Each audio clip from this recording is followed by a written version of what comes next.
Welcome to the Who, What, Why podcast. I'm your host, Jeff Schechtman. Sometimes we hear something so much that it loses its meaning. For several years now, we've heard politicians and thought leaders talk about the gap between the rich and everyone else. The idea of the 1% has become embedded in our lexicon and has driven both populist rage and the blooming of 1,000 policy proposals. But aside from the talk about how much the stock market has gone up and how much Jeff Bezos and Mark Zuckerberg are worth, we have not really had the language or really the data to examine how it translates to each and every American. That is, until now. The Rand Corporation has recently completed a study taking the most thorough look yet at the past 40 years of income distribution. The results are profound not just because of the scope of the problem, but because of the depth. The degree to which income has not been keeping pace with GDP and productivity in ways that have cost everyone. We're going to talk about this today with the authors of that report, Catherine Edwards and Carter Price. Catherine Edwards is an economist at Rand and a professor at the Pardee Rand Graduate School.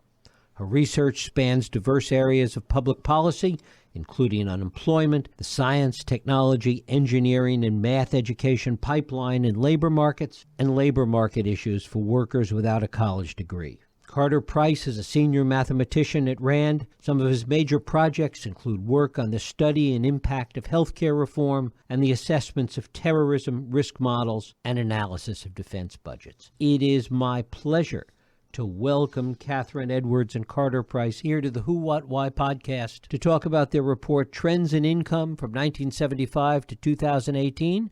Carter, Catherine, thanks so much for joining us. Thanks for having us. Yeah, thank you for having us. Great to have you here. Talk a little bit about how this project came to be, how this report came to be undertaken, and a little bit about what the original plan was.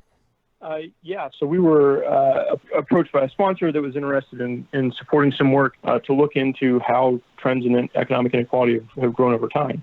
And I had done some work like that in my previous employment at the Washington Center for Equitable Growth. And as we were talking with the funder, we figured out that, it would be really useful to look at it going back to, as far back as we could go and to look at how income growth has changed over time. And as we got into it, I realized that, it would be really useful to pull in somebody like Catherine that had a very strong background in labor economics. And so that's sort of how we got started. Carter, what was the kind of missing ingredient? What were you trying to pull from this that hadn't been there before in terms of data, in terms of information? What was the missing piece that you were hoping to pull together?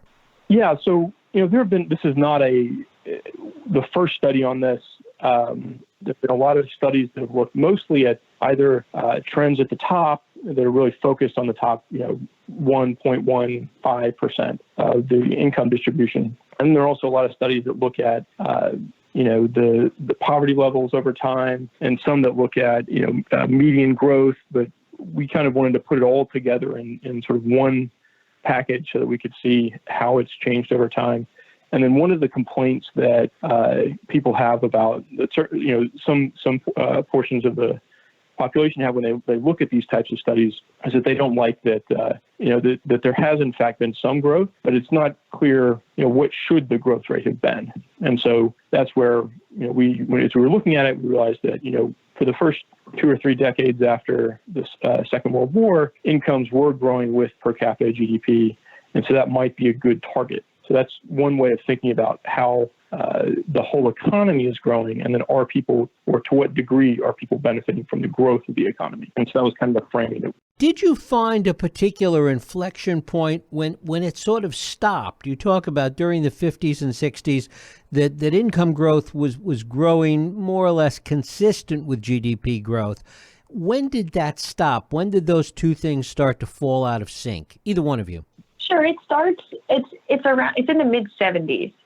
So whenever we look at income over time, we always try to punctuate it through the lens of a business cycle, because you don't want to compare, say the trough of a recession to the peak of another period, because you wouldn't really be measuring what's going on kind of in the economy over time. You'd really be looking at what's going on in the economy, at one point in time that kind of makes it look worse or better. So we examine this through business cycles. And in the 1970s, there were it was a particularly rough economic time period in the United States, and it's right as we start to recover from those, the oil price recession and stagflation, that basically the bottom doesn't really recover growth afterwards.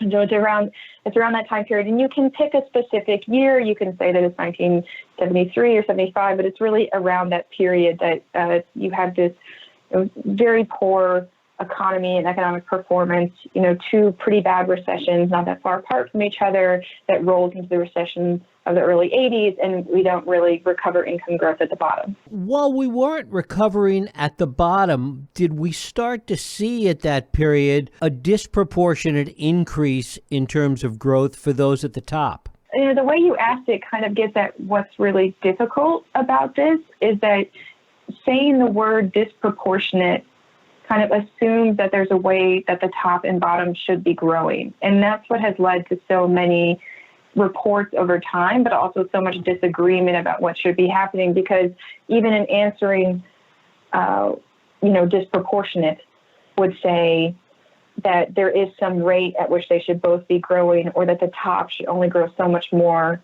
than the bottom. And that's a really hard concept to really wrap your head around. And so that's why we use this benchmark of economic growth, because, it's not like there's, in doing work on income inequality and answering questions like that, you kind of either explicitly or more often implicitly decide what should be happening when we answer these questions. And that makes the language and the conversation around it very nuanced, but also very charged. Carter, you were going to add something? I was going to say that, if we're talking about proportionality, that it was absolutely the top.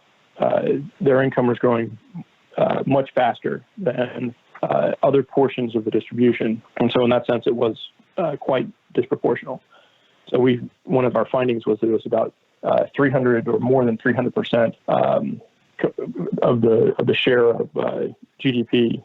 If you think about in GDP growing at 100% over a time period, their share of their income grew 3 times as fast at the top 1% on average. Whereas, the median worker and those earning below the median, at least at the full-time, full-year prime age workers, is much, much lower, 20% or less. And so in that sense, it was disproportionate. But as Catherine explained, that's sort of you have to be careful when you're very careful in your language as to assigning values to things as whether something's good or bad. One of the things that you talk about in the report is the way in which this trend has continued from this period of time that you're talking about, roughly in the mid-70s, right on through 2018 or to today. Talk a little bit about that in terms of how it relates to your findings. I think what's remarkable about this time period is that it's such a long economic era, if we were to think about it, to not have more bright spots at the bottom, right? That it's not as if what's happening is that we were fine from 1975 to 2000, but really those two recessions in the 2000s, in 2000 and 2007, that really stopped progress. What we found to be rather remarkable was that it was a consistent that the bottom grew slower over each of the time periods within this larger era that we're looking at. I think that we tend to so much of our understanding of economic progress is really absorbed through the recessions that we lived through. And it's hard to really understand that there are trends kind of going on throughout business cycles and across business cycles, and not just that everything bad that happens in the economy only happens in recessions. That's not the case. Recessions are a particularly acute time period in which many people experience economic hardship, but they're, even when the economy is growing, people can still be growing, but not as much as they could be if they were growing with the economy, or growing but not fast enough. And so that's the part that we tried to kind of elaborate on through the analysis, was the consistency of the growth at the bottom being slower than the growth at the top. And one of the things that seems so surprising is that this trend continues through several business cycles, that every time there's a recession and then a period of growth, that this same formula, for lack of a better word, or the same trend seems to happen coming out of each recession. Absolutely. There were some periods that were slightly better or slightly worse for different groups and for different parts of the income distribution, but in general, the deviation, there wasn't that much deviation. And this is a time period when we saw massive changes in the labor force. We had a lot, white men were, when you talk about full-time workers, were the primary, were the majority, and now they're a plurality. And so it's gone that there's been massive shifts there, a lot more women entering the workforce. And so there have been just dramatic changes in the structure of the workforce, changes in all kinds of things, but this has been a fairly consistent trend. And one of the other things that you point out is that this trend is applicable not just to those at the bottom of the economic ladder, those that might be in the bottom 25th percentile, but those going all the way up to the 75th, 80th, 90th percentile. Talk a little bit about that, Catherine. Right. So we, just to make sure that it's clear, because this was always something that was hard for me to understand, was that the percentile is, you line up everyone in the U.S. from richest to poorest. And when we study income inequality, basically what we're doing is we're taking the person that's 25th from the bottom and we're looking at his income. And then we do that again 10 years later and do that again 10 years later. So we're not following a single person over time. We're looking at a cut point in the distribution over time. And I can't believe I thought cut point in the distribution would be easier to understand than percentile. But I think that it helps to just know that we're basically taking every American lined up from richest to poorest and then seeing how at these really key points their income is evolving. And so when we talk about the bottom 90%, what we mean is that we're there, it's exactly as it sounds, it's the bottom 90%, and that the income threshold that we're looking at is what divides, the 90th person from the 91st. That's the bottom 90%. What's amazing about income inequality in the United States is how much the shift between the 25th versus the 50th, the 50th versus the 90th, and then the 90th versus the 99th. Those are all trends that are kind of moving in similar directions, but at each point in time, we see income above the 90th pulling away from income below the 90th. And it's pretty incredible that someone could be in the 90th percent of income and still be kind of, by our definition, being left behind of income growth relative to people, just above them. And Carter, talk a little bit about what we see on the other side in terms of that upper 1%. Yeah, incomes are just growing much faster than the broader economy. Which essentially means because their incomes are growing faster than the broader economy, their share of the broader economy is growing. And so, they may have taken home somewhere around 10% of the income in the mid-70s. By now, they're taking home twice that or more. And so those shares have changed substantially, so that the structure of our economy has changed substantially in terms of who controls the amount of control one exerts over the economy and how it influences the economy and where the economy is geared towards. Talk about how you define, for the purposes of this analysis, how we define income. Are we talking about stock? Are we talking about real estate? Are we talking about define how we're discussing income as it relates across all these categories, either one of you. I'll take that one. So the income measure that we use, it includes wages and salary. It includes business income, farm income, includes rent earned. It includes dividends, interest. It does include, for the top 90%, it includes capital gains and those types of earnings. Where it doesn't include, it's not going to include capital gains for the bottom 90%. Those data aren't sort of readily available in terms of how that's spread across the distribution. And so that is sort of a weakness, but it also turns out that that's not a sizable part of that population's income, so it may not matter that much. It does not include government transfers, so like Social Security, that kind of stuff. And so that's sort of how we're defining income, what we're capturing in the. Catherine, talk a little bit about some of the other trends alongside this that since this period in the mid-1970s may arguably be the reasons for some of this trend that we're seeing in terms of the demise of unions, et cetera, some of the other outside trends that may be contributing to what we're seeing here. Our paper was really looking at consequence and not cause. We can't speak to what that is. And I also want to say that the in clarifying that the way that we've come up with measurement methodology can help answer that question and re-examine kind of the policy environment over time. And if there's more causal evidence to be found, given that we've got these new ways of measuring it that we put together in this paper.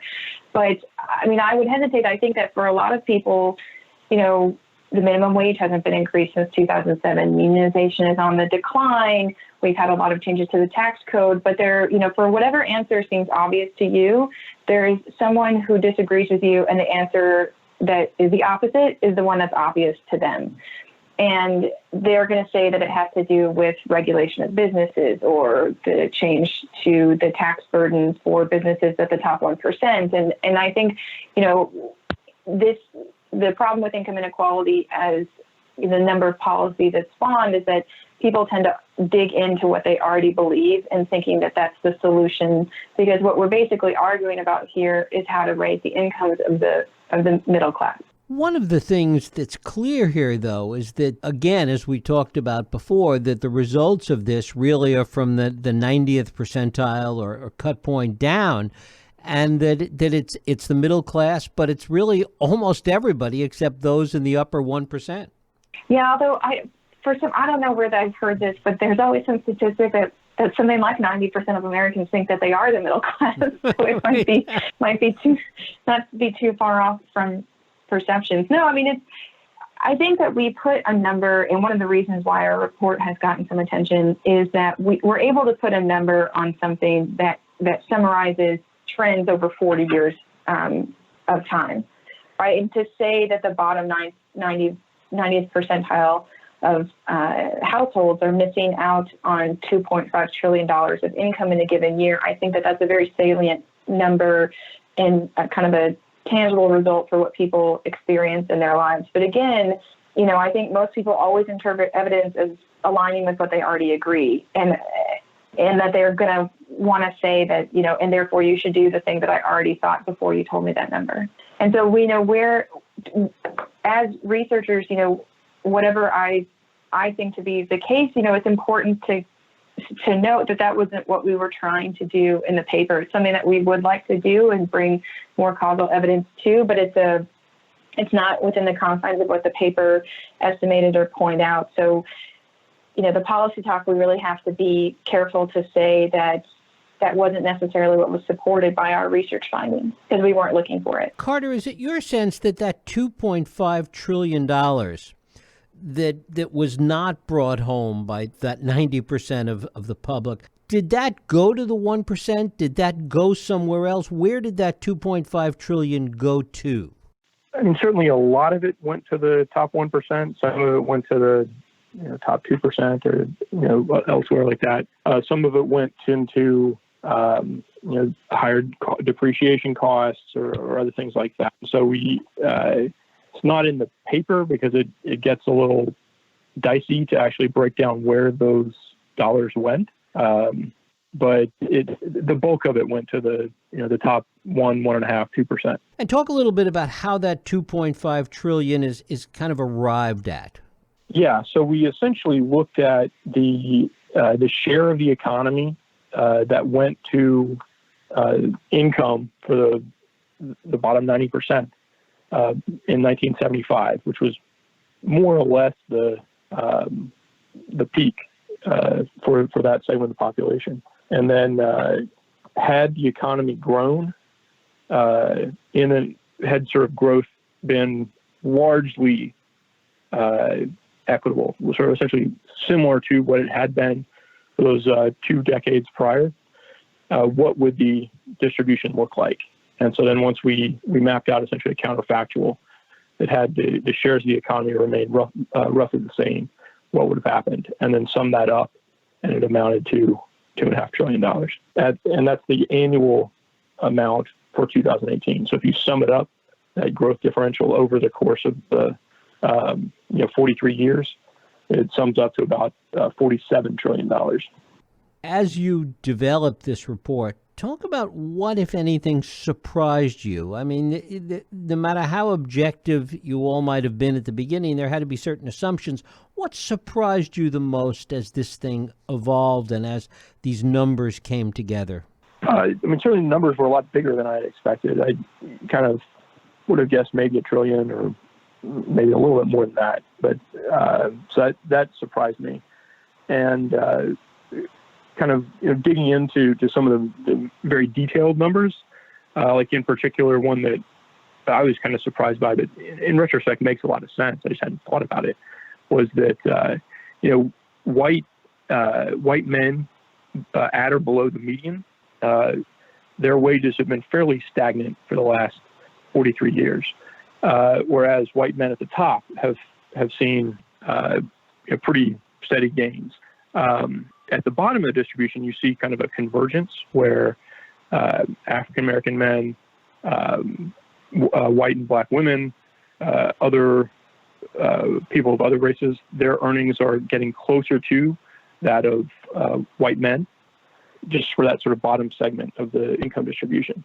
But that's not necessarily the case at the top, where people are more or less still segregated by income, or there are pretty large separations at the top still. And so what that means is that the inequality, when you're talking about inequality among white men, has grown faster than inequality in general. And that was not something I expected. Probably could have figured it out had I thought about it some, but was a surprise to me. And Catherine, what surprised you? Well, something similar for sure. One of the most prominent, and I would say marked and remarkable features of the U.S. labor market after World War II is the incredible increase in labor force participation by women. And this was a, pretty much 3-decade steady rise in the number of women who worked. And I've studied this separately, looking at the effect of labor force participation on household income and on economic growth. And there's a whole branch of kind of economics research that looks at this effect. How much did it mean for the economy that women went to work, not just part-time, but actually as part of their career, and something that they did even after they got married and had children. And so I was surprised when looking at the distributions of inequality that, frankly, women didn't look better than they did. Because you always approach things from the prism of your own point of view. And the point of view I came in with was that we have this economic success story of women getting into the labor force and women earning more money and seeing a growth in earnings. And they absolutely did. But I was surprised that it didn't make more of a difference at the bottom in terms of just the overall growth at the bottom 25% or bottom 50%. When we looked at women workers, we absolutely saw the income increases, but it wasn't enough to pull up the overall bottom of the distribution, which really speaks to the large effect that stagnation of male wages had on the overall distribution, the large effect that the stagnation of white male wages in the bottom half had on the overall distribution of income. And is there going to be any kind of follow-up to this, taking this a step further? What more information would everybody want to know? Well, one follow-up will be that we're going to, the data for 2019 came out, and so we're working on getting that folded in and getting everything updated for just the 2019 data, because that'll more or less get us up to the current recession. So it'll be the next sort of business cycle. But then I think Catherine has a lot of really good ideas about how we could push this further, contingent upon us finding people to support the work. So, Catherine, what else would you like to see?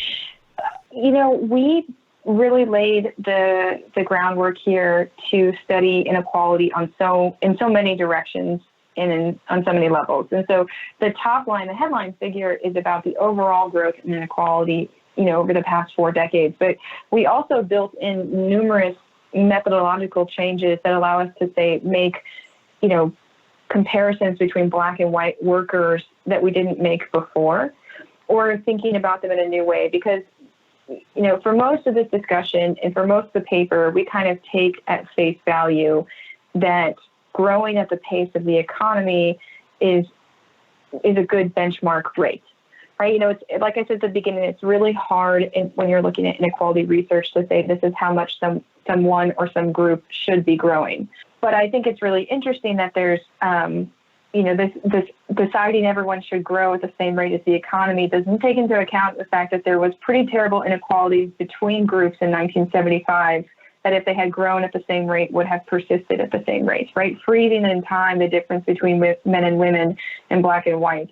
And so a lot of the work that we've been doing on follow-up is to really talk about just how those differences between these disparities that are really embedded into the U.S. economy through the historical disparities and how people were treated in society and in law can still persist in the economy, and how to approach what is the right rate of growth for, say, Black workers versus white workers. Catherine Edwards, Carter Price, their report for RAND, Trends in Income from 1975 to 2018. I thank you both for spending time with us here on the Who, What, Why podcast. Really appreciate it. Thank you. Thank you. And thank you for listening and for joining us here on Radio Who, What, Why. I hope you join us next week for another Radio Who, What, Why podcast. I'm Jeff Sheckman. If you like this podcast, please feel free to share and help others find it by rating and reviewing it on iTunes. You can also support this podcast and all the work we do by going to whowhatwhy.org/donate.